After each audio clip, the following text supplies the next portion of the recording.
Welcome to the Church and Culture Podcast, a weekly discussion with Dr. James Emery White on the latest trends happening in culture and where and how the church should respond.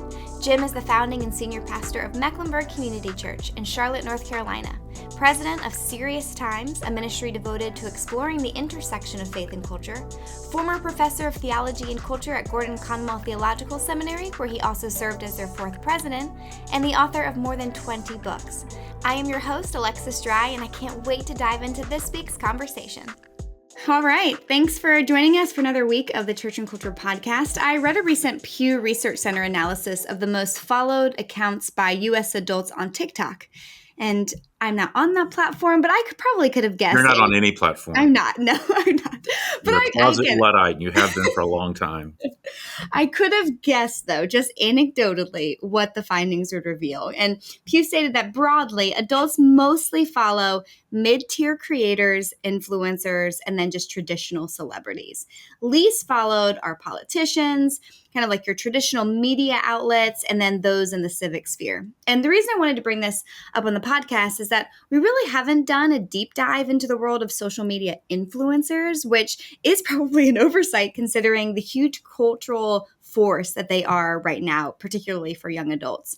So, as I often like to do at the top of the podcast, can you, Jim, start by defining our terms here? What is an influencer? Yeah. Currently, when we think of an influencer, where we use that word, we're talking about a social media influencer, meaning they're exercising influence through social media. By social media, I mean platforms such as Instagram, TikTok, YouTube. Specifically, they're digital creators. Usually, they have a specific area of interest or focus. They tend to share content that they are passionate about. And from that, they build and engage with an audience of their followers. They also tend to collaborate with their favorite brands. In fact, that's one of the goals monetarily, but we can get into that. But the idea of being an influencer is that they are able to, or at least they try to influence their followers in a particular way, either to try a particular product, pursue a certain practice, embrace a certain ideology, believe a certain perspective, go about things in a certain way. So it can be influencing people to buy and play Martin guitars, or homeschool over public school, or use a birthing center instead of a hospital, or practice gentle parenting over some other style, or how to make and follow a Mediterranean diet and how to cook food for Mediterranean diets, how to raise tomatoes. I mean, there's just no end to the list. Some influencers don't really have an area. They're just trying to be famous. They're just trying to do anything at all they can to get followers. So all they do is funny reels, or they try to do stunts that people might just want to watch, or and from that they begin to influence people. Like they get a whole bunch of people following them because maybe they blow up cars or something. I'm just making this up.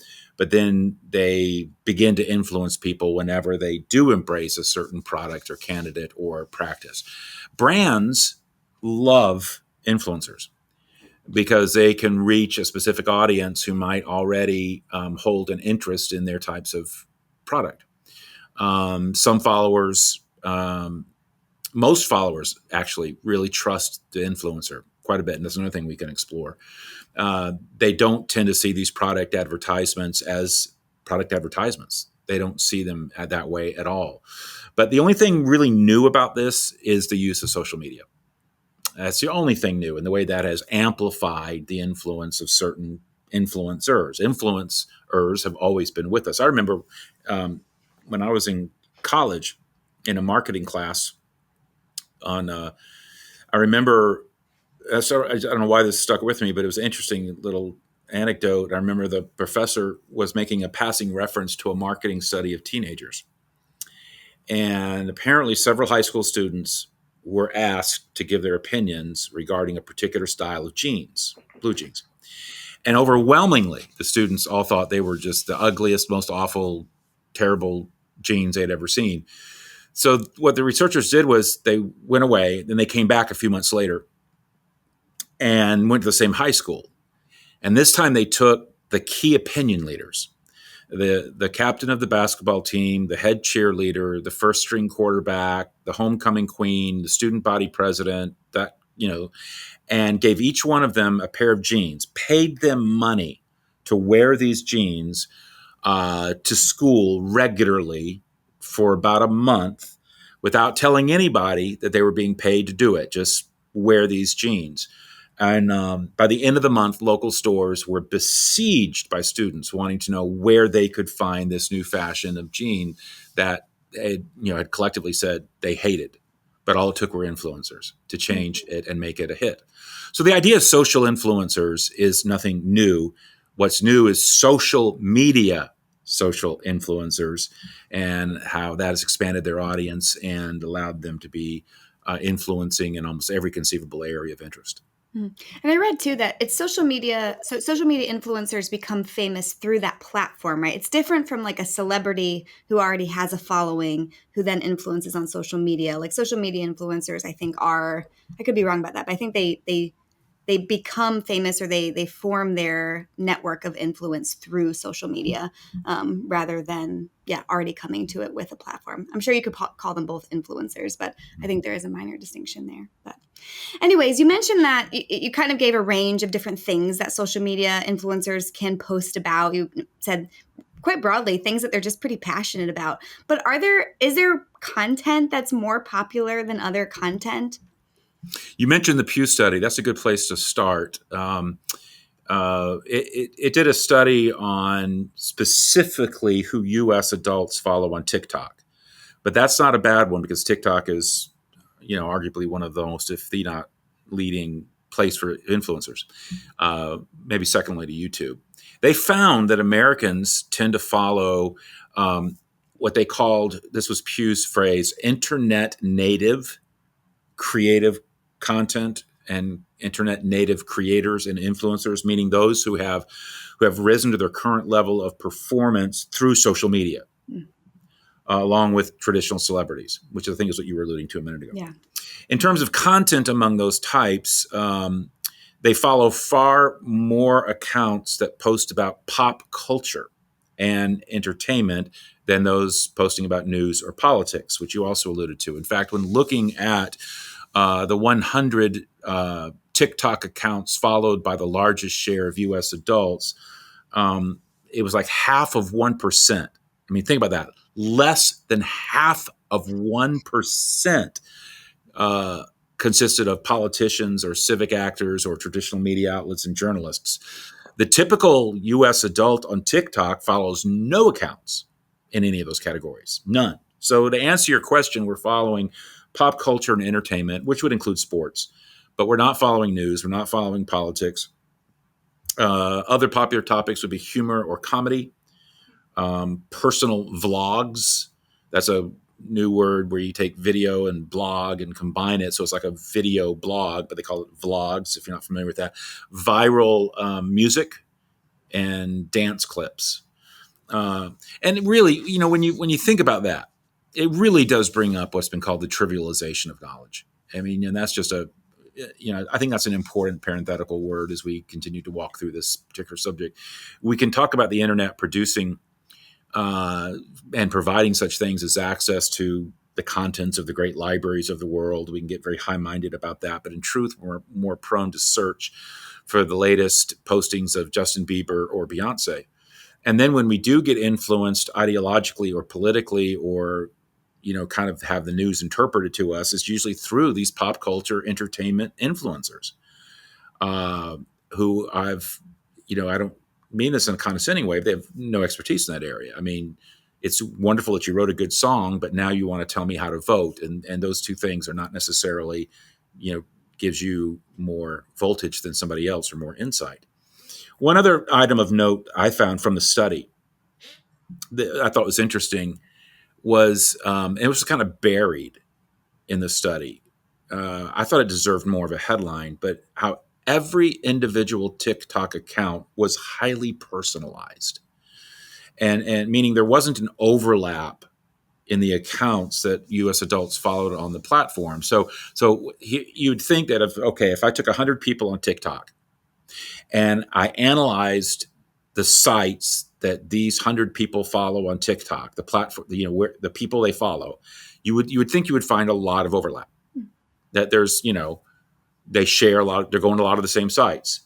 No, that is not the case. There's actually very little overlap. Each person on TikTok is highly unique and very personalized in the selection of who they follow, which I couldn't help but think reminded me of something that Cass Sunstein once wrote about. He was a Chicago professor, and what he called the daily University of Chicago professor called the daily me. He came out with this idea several years ago that really has turned out to be prescient. We had by the daily me, he meant this self-created world where we see only the sports highlights of our favorite team. We read only the issues that address our interests. We engage only the opinion pieces with which we agree, and we have this personalization of information, so that we're never exposed to anything that we don't want to be exposed to. And we only have coming to us what we tend to like or agree with or want to believe. And that's very dangerous, because it just means we're just listening to the echo of our own voice. And that's what he meant by the daily me. My news is the daily me, what I believe. And so, it just puts into concrete views and opinions and ideas, and never allows them to be challenged. And that's not exactly healthy. But that, I think, it was just one more affirmation of that idea with how with TikTok you have, like if I am the typical person, my TikTok, what I follow reflects what I want it to reflect. The reality of the world as I want it to be. Yeah, that's a great point. Now, the role of an influencer is actually now a popular career aspiration for many youth. I read a recent report that found that 57% of Gen Zers said that they'd love to become an influencer if given the chance, and that they believe that they could do so easily. So you mentioned a little bit earlier about the monetization of this role. How do influencers actually make money, and is it likely for someone to have success pursuing that as an option? Yeah, let's talk about that. You make money in a couple of ways. You make money through the number of views or followers that you have. So if you have a YouTube video that goes viral, the more views, the more money comes in, ads get attached to it, and people want to buy ads attached to a video that has been viewed or is being viewed many, many times. So that's particularly true of YouTube and Twitter. Monetization can come through the number of followers, number of views, and then the money that can come through the various brands that are hoping you'll promote them now that you have this large platform, this large following. Branding is even more prominent with Instagram, because that's a little different. Instagram does not pay for followers. There's no monetary kickback for a number of followers you have. Your money there is directly with the brands that want to work with you. And you can make a lot of money, at least if you reach the top tier of influence. Let me just give you some examples. Like, for example, a travel blogger on Instagram. Travel influencers, as you know, if you've ever seen any of them, showcase these stunning destinations and experiences and inspiring fascination in their followers. Earnings in this category can vary greatly, but depending upon factors such as follower count, engagement, brand partnerships. But micro influencers with, say, between 10,000 and 50,000 followers can earn between $500 and $800 per sponsored post. Those with more significant followings, say between 500,000 followers and above, can command anywhere from $3,000 to $10,000 per post. Beauty influencers make even more. They focus on makeup and skincare and healthcare and sharing tutorials and product reviews and beauty ideas and tips. Top beauty influencers right now, with millions of followers, can charge $10,000 to $50,000 for a single sponsored post on a product. So if you want to know who's at the top of the heap, there's one person who is king of the hill. It's Cristiano Ronaldo, who has over 545 million followers on Instagram alone. If you want to sponsor an Instagram post from him about your product, it would cost you $2.4 million. per post. Wow. He's followed by Kylie Jenner, and then Lionel Messi, and then Selena Gomez. All of them are in the 1.7 to 1.8 million range per post that a brand would pay for them to promote. So obviously, you see those kind of dollars. Many younger people want in on that money. They want in on that fame. They want in on that influence. It's like these are the new rock stars. These are the new sports figures. These are the new movie stars. You mentioned a certain percentage of kids that want to do it. I actually, there was a survey of more than 1,000 children by a travel company that found that nearly 75% want a career in online videos.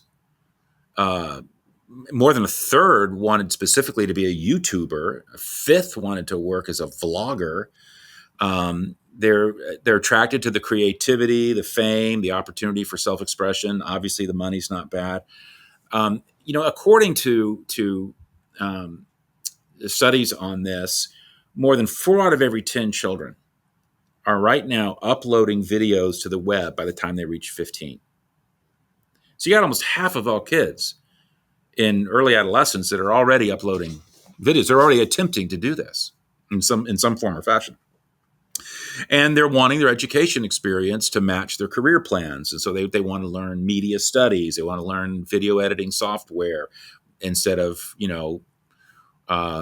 math and arithmetic and history. Instagram is helping that because they have an academy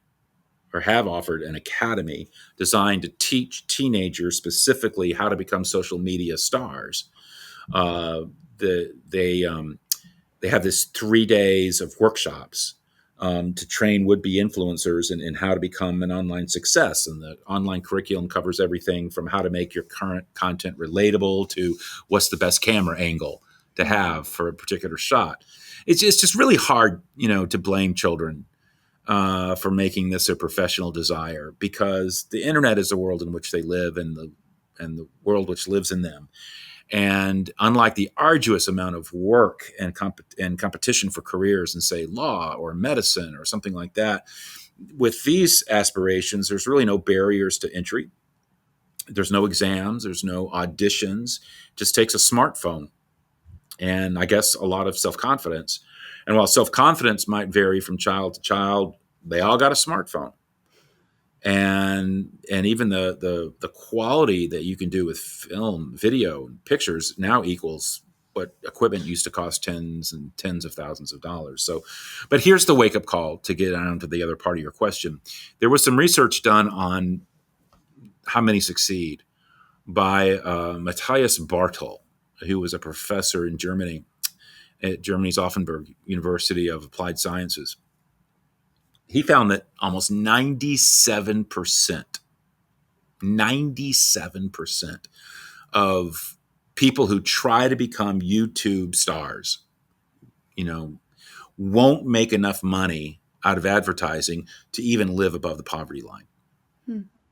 Which means that even of those that might be a little bit above that, they're barely above the poverty line. So really, it's the vast majority won't even make enough to live, much less be successful. So while it may seem that the choice is between going to school and studying hard or, gosh, I can just put up videos on YouTube, the latter really isn't a viable option that many young people think it is. Yes, as one 14-year-old I read put it, vlogging seems like the best job ever. Unfortunately, it's just not one that has a high likelihood of actually feeding you. I want to talk now about the role of influencers in terms of what they suggest about us, like those who follow them. Because at the end of the day, it comes down, I think, to trust. Studies show that we trust their product recommendations. We trust their gaming tips, their parenting advice, and so on, more so than even experts in those fields. So what is it about them that makes us trust them? It's really frustrating, isn't it? I mean, it is frustrating.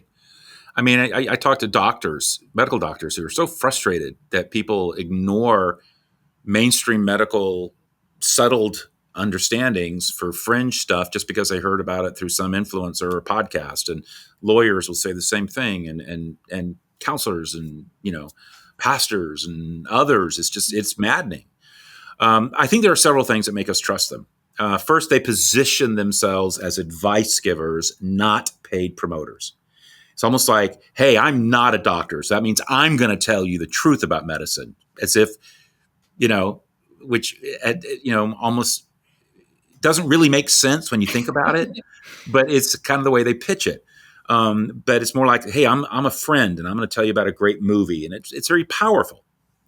It's why companies like, it used to be Tupperware, they're going out of business, but like Mary Kay or Pampered Chef or some of these others, they sell their products relationally through home parties and get-togethers. Or some of Mary Kay says, let me just do a makeover. Let me just give you a facial. And then the whole thing is about just using friendship, but to sell you products. So it's not like a sales pitch. It doesn't necessarily it's almost designed to try not to feel like a sales pitch, but more like I'm sharing with you as a friend about a particular issue. A second reason I think why the trust is there is what's been called the herd mentality for decision making. And what that is that when you see someone who has a lot of followers, it makes you feel like you can believe in them because all these other people obviously do. Look at how many people are following them, so they must be okay. That's their stamp of legitimacy and that's their authentication. I can trust them because others seem to, and that's what makes a site like TripAdvisor so popular. It's like, well, if all these people are saying this about this particular trip or this particular hotel, then there you go. But lest we forget, all that TripAdvisor is just the organized opinions of people you don't know who may not share your tastes or sensibilities or values, but yet you let them influence you. Herd mentality is also present when you search results. Your search results lead you to like a Reddit thread or a Quora thread, and you see all these individuals weighing in on a particular question, and there's a dominant opinion about the answer to this question. You just let that influence you because you see, 12 out of the 15 people said this, so that must be the way to think. A third reason why I think there's trust is that they are really able to pose as experts in an area when they're not. There's just a staggering amount of misinformation being promoted by influencers on the web, and the average person just takes it at face value. Well, like they've got a famous last name, or they've got a certain initials after their name, or they say they've studied this for X number of years or whatever. And the average person isn't able to be discerning about whether they really are listening to someone with expertise in that area, whether what they're hearing really is accurate. For example, say someone says they're a doctor and they give out medical advice, but they aren't truly an expert in their field. If you know anything about medicine, there's a lot of specializations, and you want to go to a specialist. So if someone's sitting there talking to you about, gastrointestinal issues, and they're not a GI specialist who went to not only medical school, but then after medical school did, 3 years residency on GI issues, as well as a 3-year fellowship on GI issues. And so they've been preparing 10 years before they even start their practice just on the gastrointestinal area. I mean, if you don't know those kinds of specialties and you have somebody just start talking to you and you find out what kind of doctor they are and they're a chiropractor or something, it's like, come on. So, they really, their credentials are dubious, but most people just hear doctor or something. Or even if they do have credentials, it doesn't mean that they have their peers in their field would find them credible. I mean, I am considered an academic specialist. I have a PhD. And I have heard others with a PhD in my area say things that I have extensive knowledge about, things that I know are just wrong. No mainstream respected academic would give any credence to it. But if someone has the right letters behind their name, people will just believe them. It's like there's they don't know how to fact check. The final reason is relational, and this actually may be the most potent. There's a false sense of relationship between these influencers and their followers. Their followers trust them because they have spent considerable time and energy building up their followers and creating their personal brands. They come across as authentic people, as someone who is loyal to their followers, only cares about them. So when they promote a product for money, they make it seem that they're simply wanting their followers to know about it because it would be so good for them. It's an illusion, but it works. And when it's not an illusion, I mean, it really does. It really is powerful. I mean, when you run across, I mean, because we don't trust advertising. We want to bypass advertising. You really want to find out kind of from somebody who's like, if you want to go to Dubrovnik, you want to talk to somebody who's been to Dubrovnik, and so tell me about it. What was it like and where to stay? You want that rather than an ad where it's just clearly trying to push something particular on you. Like, okay, I'm currently in the market for a new grill. Okay, give you a little example. I was thinking about this morning. I'm in a market for a grill, and right now griddles are real hot, along with grills. I'm trying to figure out, okay, do I want a griddle? Do I want a grill? Do I want both? And what brand? I don't know. There's 1,000 brands out there. So I ran across this guy who just loves grilling. He does nothing but put out YouTube videos on grilling. He evaluates products, various grills.